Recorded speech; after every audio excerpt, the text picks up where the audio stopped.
Yeah, hello, this is Dave from cheapbooks.com playing World of Tanks. This video is about what I call the ride-along platoon.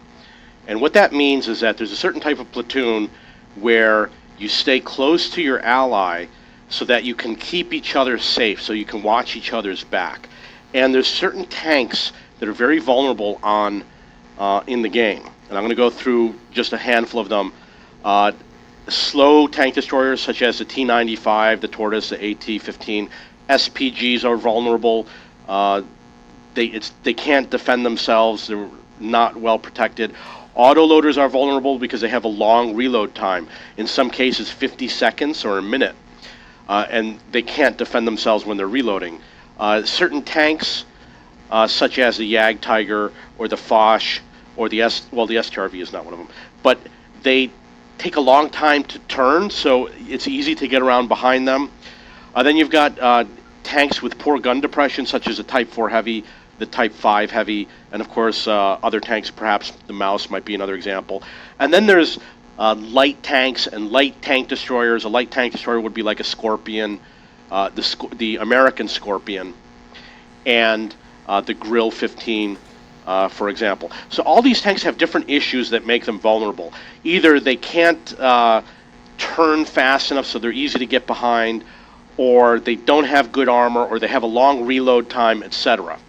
And when you pair them up with another tank to defend them, there's an added bonus. There's a mutual benefit for both tanks. In one case, it reduces the vulnerability of that tank, and in the other case, it gives more protection to another tank. So I'll give an example. Let's say you have a T-95. It can be very vulnerable because it's very slow, takes a long time to turn around. And let's say you pair it with a Super Pershing, T-26E4. If you're in a Tier 10 battle and you have a Tier 8 medium, or a Tier 9 battle and you have a Tier 8 medium, your gun might not be strong enough and your armor might not be strong enough. You could be the bottom tier tank. And so you're very vulnerable. Every tank can destroy you. But if you ride along with a tank like a T-95, not only do you watch his back and keep him in the game, but the enemy is afraid of the T-95, and they're afraid of the Type 4 Heavy, and they're afraid of autoloaders. So they'll run away from you. They'll stay away from you. So if you have a tank that's bottom tier or has weaker armor or has some sort of a disadvantage and you pair up with another one of these tanks, the enemy's going to be avoiding you, which is good for you in the game. Okay, so we're going to go through some of the reasons why you're going to do a ride-along platoon. Number one, you can watch each other's back, or the rear armor, which is the most vulnerable, which includes, of course, your side armor. Number two, you can defend each other during reloads. For example, two autoloaders can ride together, and while one is reloading, the other one is shooting, and they alternate reloading and shooting. That's a technique that many players do when they have autoloaders in pairs. Or if you have a tank that just happens to have a long reload, you pair it with a tank that has a rapid reload, and that would be a good pair for a ride-along platoon. The other reason why is because you can complement equipment. Let's say one tank is great for sniping.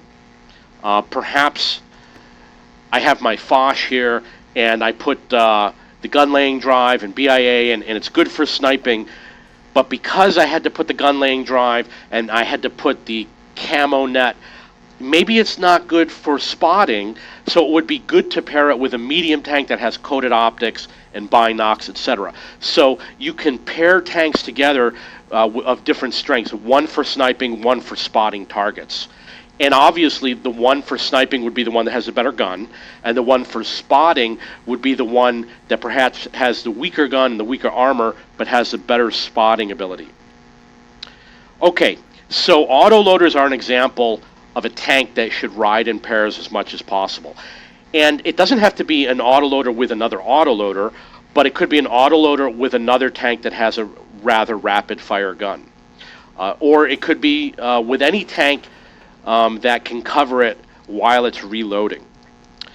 Then you've got tank destroyers such as the T-95, the Tortoise, AT-15, the Jag D Tiger, the T-110E3, the Jag Panzer E-100, and most French tank destroyers, and of course the SU series. These tanks they're very easy to get behind. That's what I do. I play light tanks. I'm always getting behind these tanks. But if they're paired up with somebody, it would be a good match for them. Another example are tanks such as the Type 4 Heavy. The Type 4 Heavy, the Type 5 Heavy, the Mouse, the KV2. These are tanks that can be very vulnerable if they're all by themselves. In some ways because of poor gun depression, or because the gun is so high above the ground that a short tank like an E-25 can get right next to it, and the other tank might not be able to destroy it. So it just slowly whittles it down one shot after another. So this is another tank that should have a ride-along buddy. Not another Type 4 Heavy, but should ride along with a tank that has good gun depression, or that is fast and mobile that can get around and watch its back. Two light tanks, such as, you could take any tank. It could be a tank like this, would be a good example. A light tank or a light medium tank, they should ride in pairs. The issue with light tanks is that in general you want to split up your light tanks. You want to have one light tank on one side of the map and one on the other. But you could still do a ride-along platoon just by staying relatively close and keeping an eye on each other. Or if there's a lot of light tanks in the game, stay near middle of the map where you have lots of coverage. Your spotting circle is really big when you're in the middle of the map. If you're at the side of the map, you lose half of your spotting circle. So light tanks can still ride together and keep an eye on each other. And then you've got the tank destroyer SPG combination. Tank destroyers tend to play at a distance, and the SPG can just go sit next to a tank destroyer and be at that same distance. The SPG doesn't have to be on the red line. That's the way other players play it. That's not the way I play it. I play it around spotting distance away from the enemy is where I park my SPG. So we have an SPG and pair it with a tank destroyer, and they can and the tank destroyer can keep an eye on the SPG. There's a lot of tank destroyers that actually do that. And then you have guns like the FV215B. Only has like 11 rounds or 12 rounds. Doesn't have a lot of ammunition.